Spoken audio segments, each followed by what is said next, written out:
এটাই তো জীবন, জীবন মানেই ক্যাচার। আর ক্যাচারের অপর নাম শোভন। ও ভালো লাগে না।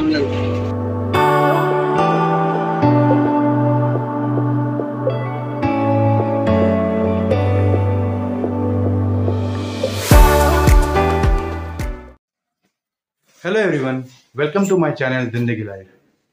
নতুন বছরের শুভেচ্ছা জানিয়ে আজকের এই পর্বটা শুরু করলাম।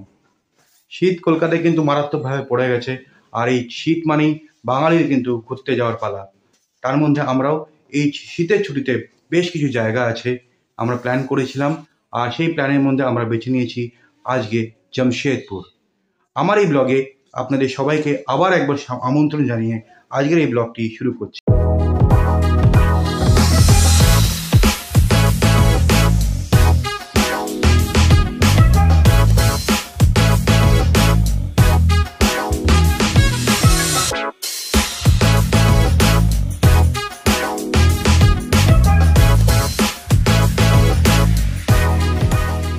প্রত্যেকটা আগের ব্লগের মতন আমি যেমনি ডে ওয়াইজ পুরো এপিসোডটাকে কভার করি, এক্ষেত্রেও আমি ডে ওয়াইজ কভার করব। আর এই ভিডিওতে আপনি জানতে পারবেন আপনারা কিভাবে যাবেন, কোথায় থাকবেন, কি কি দেখবেন, আর বাজেট ফ্রেন্ডলি এই ট্যুরটা কিভাবে আমি করে তুলেছি। আর যেহেতু আমার সঙ্গে একটি ছোট্ট বাচ্চা আছে, তাই আমার এই ট্যুরটা পুরো ফ্যামিলি ওরিয়েন্টেডই হয়। তাই জন্য আগে যারা ভিডিওগুলো দেখেছেন তারা জানেন যে আমি কিভাবে ফ্যামিলি ওরিয়েন্টেড ট্যুরগুলো করে থাকি এবং কতটা বাজেট ফ্রেন্ডলি ট্যুরগুলো করে থাকি। প্লাস আমি এখানে কিন্তু দুটো হোটেলের রিভিউ তুলে ধরবো। আশা করি আপনাদের এই ভিডিওটি প্রত্যেকবারের মতন এটাও পছন্দ করবেন। তাহলে চলুন নতুন বছরের শুভেচ্ছা নিয়ে এই ভিডিওটি শুরু করা যাক। শীতকাল মানেই বাঙালির কিন্তু ঘরে মন টেকে না। উইকেন্ডে অথবা ওয়ার্কিং ডেজে অফিস থেকে একদিন ছুটি নিয়েই আপনি জামশেদপুর বা এই টাটানগর শহর থেকে খুব সহজেই ঘুরে আসতে পারেন। এবং এই সমস্ত উইকেন্ডে যারা অফিস গোয়িং এমপ্লয়ি আছে তাদের কিন্তু মন রিফ্রেশ করে দেয়। কালিম্পংয়ের সেই অনবদ্য ট্যুরটা করার পর বেশ খানিকটা দিন বা মাস কেটে গেছে এবং এই জামশেদপুরের ট্যুরটা নিয়ে আমরা সবাই খুবই এক্সাইটেড ছিলাম। সকাল এখন 5:40 মতন বাজে। আমরা বাড়ি থেকে আনুমানিক এই 4:35 বেরিয়েছিলাম। তো খুব একটা টাইম লাগলো না, রাস্তাটা একদমই ফাঁকা। তো বারাসাত থেকে আমি ভাবিনি এত তাড়াতাড়ি পৌঁছে যাবো, বাট এই হাওড়া স্টেশনে ঢুকে গেলে মনে হয় যে একটা আনন্দ অনুভূতি, একটা অন্যরকম ফিলিংস চলে আসে যে হ্যাঁ ঘুরতে যাচ্ছি বলে এই ভাবটাই হাওড়া স্টেশন ঢোকার থেকেই শুরু হয়ে যায়। আর এত গম গম করছে চারিদিকে, আমার পিছনটা দেখতেই পারেন যে কোনোবারই যে সময় আছে না কেন, সে আর্লি মর্নিং হোক বা লেট নাইটে হোক, প্রত্যেকবারই দেখি কিন্তু জমজমাট গম গম করছে।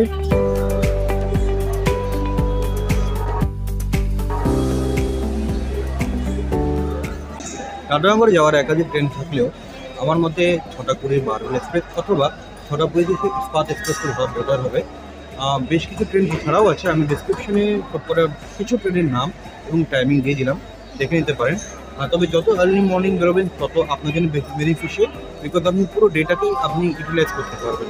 আর শীতের বেলা যেহেতু আমরা সবাই জানি বেলাটা খুব তাড়াতাড়ি ক্ষতিগ্রস্ত হয়ে যায়। এখনো পর্যন্ত আপনারা আমাকে শুধু একলা দেখেন, তবে এই জার্নিটাই আমি শুধু একলা নয় বা আমার ফ্যামিলি শুধু একলা নয়, আরও কিছু প্রিয় মানুষ এই জার্নিতে অংশগ্রহণ করবে এবং কাইন্ড অফ ফ্যামিলি ফ্রেন্ড বলতে পারেন। আমার কর্মজীবনের শুরুয়াত থেকে এদের সঙ্গে পরিচয় এবং আজকে প্রায় আনুমানিক 15 বছর হয়ে গেছে যোগাযোগে আছি। তো এখনও তারা এসে পৌঁছায়নি, আসলেই আমি তাদের সঙ্গে ইন্ট্রোডিউস করে দিচ্ছি। আনফর্চুনেট ঘটনা 6:35 ট্রেনটা ছিল, বাট সামহাও সম্ভবত ট্রেন লেটেও ঢুকলো প্ল্যাটফর্মে। আর এখন প্রায় আনুমানিক 7:16 বাজে, প্রায় 7:16 মতন বাজে। তো এখন যে ট্রেনটা মনে হয় না যে এক্সপেক্টেড টাইম অনুযায়ী, মানে শিডিউল টাইম অনুযায়ী 10:15 পৌঁছে যাওয়ার কথা টাটানগরে। তো আমার মনে হয় না যে পৌঁছাবে, বিকজ অলরেডি জার্নি লেট করে স্টার্ট করেছে। আর দেখা যাক মেকওভার করতে পারি কিনা। আর আরেকটা খুব বাজে ঘটনা ঘটে গেছে, আমি আমার ভিআইপি সুটকেসে চাবি আনতে ভুলে গেছি। তো জানি না কী করবো, কীভাবে ম্যানেজ করবো। সমস্ত জামা কাপড় আমাদের ওর মধ্যেই রয়েছে। হ্যাঁ, কিছু ড্রাই ফ্রুট ব্যাগে হয়ে গেছে, বাট কী করা যাবে। এরকম 2 বছর সময় হয়েছিল, এরকম আবারও এরকম একটা ট্র্যাজেডি হয়ে গেল। তো ঠিক আছে, পার্ট অফ দ্য ট্যুর হতেই পারে। Let's see how we can able to manage. আমাদের D1 বগি পড়েছে। D1 এ আমাদের পড়েছে 97, 98, 99, 100, 101, 102। এবার D1 এর পাশেই অথবা এই ব্যাক সাইডে জেনারেল বগি।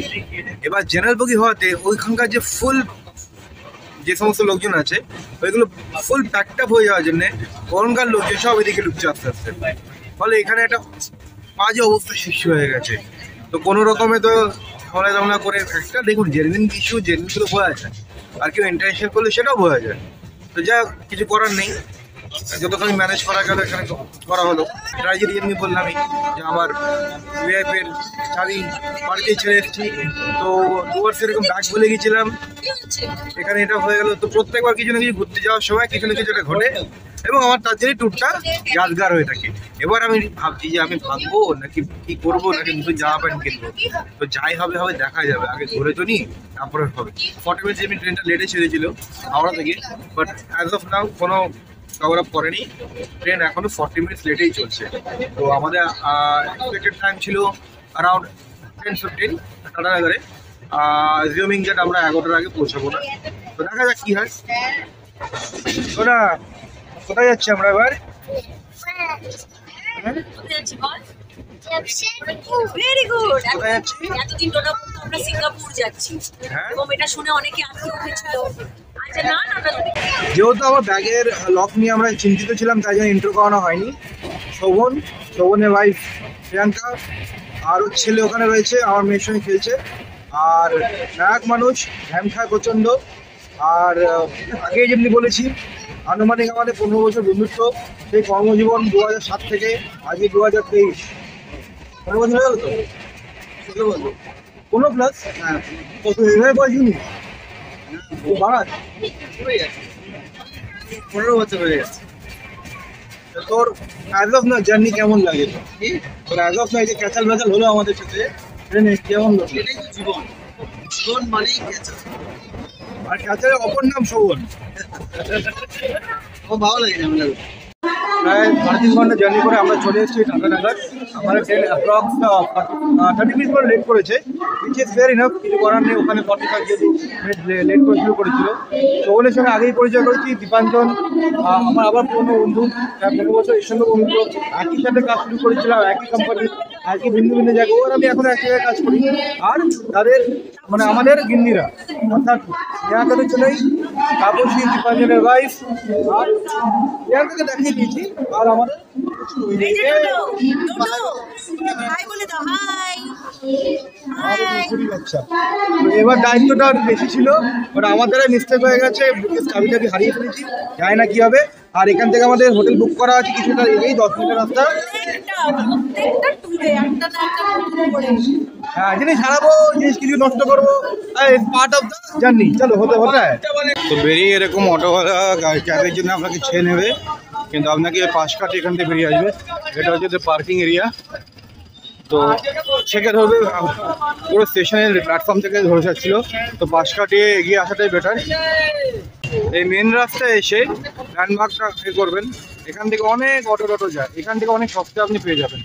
তো আমি যে হোটেলটা করেছি সেখানে পার পার্সন 50 রুপিস চাইছিল, তারপরে বার্গেনিং করে সেটাই 100 টাকায় বুক করলাম পুরো অটোটা।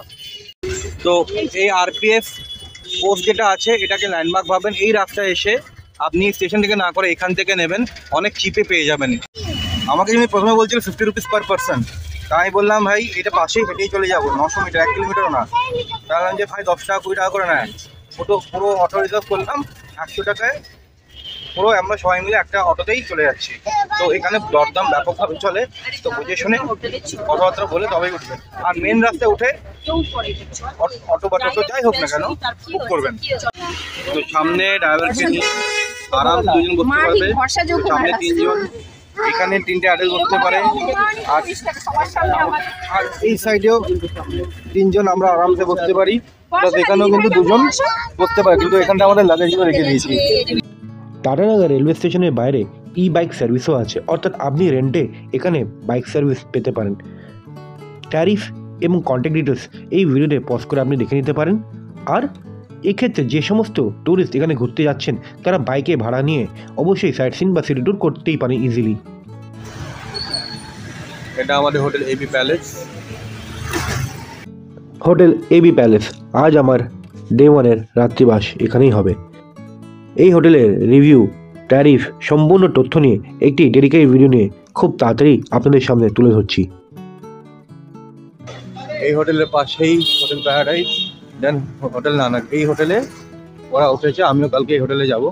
ততক্ষণে আমি আমার সুটকেসটার চাবির ব্যবস্থা কিছু করে আসি। অবশেষে আমি ভিআইপি চাবিটা খোলাতে পারলাম। এখানে একটা ডুপ্লিকেট চাবি যারা বানায় তাদের কাছে গেলাম।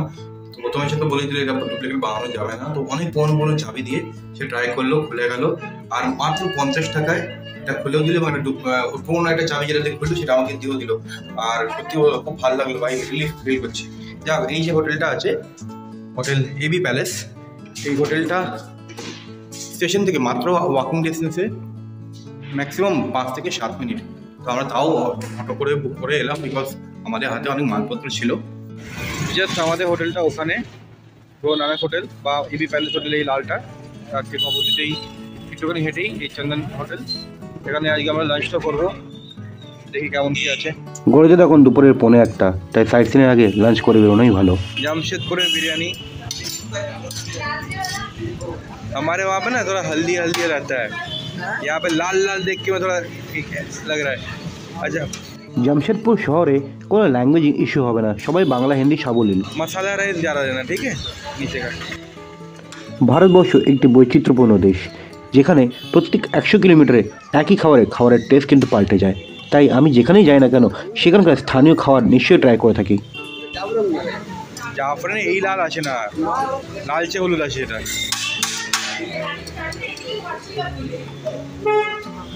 ठीक है, यहाँ पे है, यहाँ का खाना खा के देखते हैं। এই হোটেলে আলাকাট বাদ দিয়েও আপনি কিন্তু থালি সিস্টেম অ্যাভেলেবেল আছে, এবং প্রাইস কিন্তু একটি টুরিস্ট স্পট হিসাবে আমার কাছে যুক্তিসঙ্গত বলে মনে হয়েছে। প্রিয়াঙ্কাও বিরিয়ানি খাচ্ছে, শোভনও চিকেন থালি। এটা হলো চিকেন থালি। চিকেন থালিতে যেটা দিয়েছে সেটা হলো দুটো গরম গরম আলু সয়াবিনের তরকারি, রায়তা, আলু ভাজি, স্যালাড, ধনে পাতার চাটনি, ডাল, আর এখানে চিকেন, 2 পিস চিকেন। পাঁপড়ও ছিল, পাঁপড়টা আমরা খেয়ে নিয়েছি আগেই। তো এই হলো চিকেন থালি। পাপড় আছে ওই পাঁপড় আছে, এই যে পাঁপড়, অবশিষ্ট পাঁপড়। দুটো আইটেমের price same, 140 rupees per plate. বিরিয়ানিটা আমি খেলাম, ট্রাই করলাম। কলকাতার মতন বিরিয়ানি না, যদিও বললে যে কলকাতা স্টাইলের বিরিয়ানি। হ্যাঁ, এখানেও আলু দেয়। চিকেনটা 2 পিস, 140 প্রাইস। তো অ্যাজ পার দ্য প্রাইস একটু স্পাইসি এখানকার বিরিয়ানিটা, আর আমার খুবই ভালো লেগেছে। এর সঙ্গে salad R raita complimentary.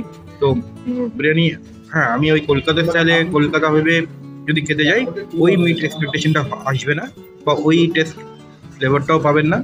But হ্যাঁ, এইখানকার ভেবে যদি খান তাহলে একটা অন্যরকম স্বাদ পাবেন, এবং খেতে আমার তো খুব ভালো লেগেছে, আপনাদেরও ভালো লাগতে পারে। খেয়ে উঠতে আনুমানিক দুপুর 2টো। আজ আমাদের প্রথম সাইট সিনের স্পট হচ্ছে টাটা স্টিল জুলজিক্যাল পার্ক, যা টাটা জুবলি পার্কের মধ্যেই অবস্থিত। তাই খেয়ে তাড়াতাড়ি উঠে আমরা 180 টাকা দিয়ে অটো বুক করে চলে যাই টাটা স্টিল জুলজিক্যাল পার্কে। এটি সকাল 9টা থেকে দুপুর 4:30 পর্যন্ত খোলা থাকে, যদিও মানডে ক্লোজ, এবং এন্ট্রি ফি হচ্ছে 30 rupees per person, below 5 free আছে। এটি সাজেশন রইল, এই জুতে যেতে গেলে আপনি অটোওয়ালাকে বলবেন মারিন ড্রাইভ রোড ধরে নিয়ে যেতে, সেক্ষেত্রে আপনাদের ভাড়াটা কম পড়বে। এই ভুলটি আমাদের দ্বারা হয়েছিল, ফলে আমাদেরকে আরেকটা টোটো রিজার্ভ করে যেতে হয়েছিল। আমরা হাঁটাটা একটু অ্যাভয়েড করার জন্য এখান থেকে গাড়ি নিয়ে নিলাম, একটা টোটো। তো এখান থেকে 15 টাকা করে ফেয়ার নেবে পার পারসন। তো ওই আর কি, হাঁটাটা অ্যাভয়েড করা যাবে কি যায়। অ্যালাউ হয়ে গেছে, অলমোস্ট 2টো বেজে গেছে। সাক্ষী জগৎসাই মোড় থেকে আমাদের এখানে আসতে আনুমানিক 20 মিনিট তো লাগলোই। তো তারপরেও 2টো অলমোস্ট বেজে গেছে। তো তাড়াতাড়ি টাইমটা কভার করার জন্য আমরা টোটো করে মেন যে জুয়ের যে এন্ট্রি গেট সেই পর্যন্ত চলে যাই। আমার যে সামনে যে রাস্তা আছে, এটা যে মারিন ড্রাইভ। তো যখন আপনি অটো বা টোটোকে নিয়ে আসবেন, তো বেটার হবে এই জায়গাটাকে আপনাকে নামাতে বলবেন, কারণ এখান থেকে খুব পাশেই কিন্তু টিকিট কাউন্টার। অনেক ক্ষেত্রে কিন্তু টোটোওয়ালা বা অটোওয়ালা কি করছে, ওই জুবলি পার্কের ভিতরে ঢুকিয়ে ওই রবীন্দ্র সরোবরের পাশে আপনাকে টোটোতে নামিয়ে দিচ্ছে, বা অটোওয়ালা নামিয়ে দিচ্ছে। এবার ওখান থেকে অনেকটাই হাঁটা রাস্তা, প্রায় 1 কিলোমিটার। তো সেক্ষেত্রে আপনার যদি সিঙ্গেল থাকেন বা বন্ধু বান্ধব থাকেন ঠিক আছে, বাট ফ্যামিলি নিয়ে এসে অনেকটা হাঁটাহাঁটি ব্যাপার আছে, বাচ্চা কাচ্চা আছে কোলে, তাই জন্য আমরা টোটো করে এগিয়ে চলে এলাম। তো জুলজিক্যাল পার্কে বাইরেই এরকম 300 স্ট্যান্ড আছে, যেখানে 400 bucks দিয়ে আপনি 40 মিনিটের জন্য পুরো পার্কটা ঘুরে দেখতে পারেন। এখানে 7 সিটার 8 সিটার গাড়ি আপনি পেয়ে যাবেন। তো বেসিক্যালি 50 রুপিস পার পার্সন হয়।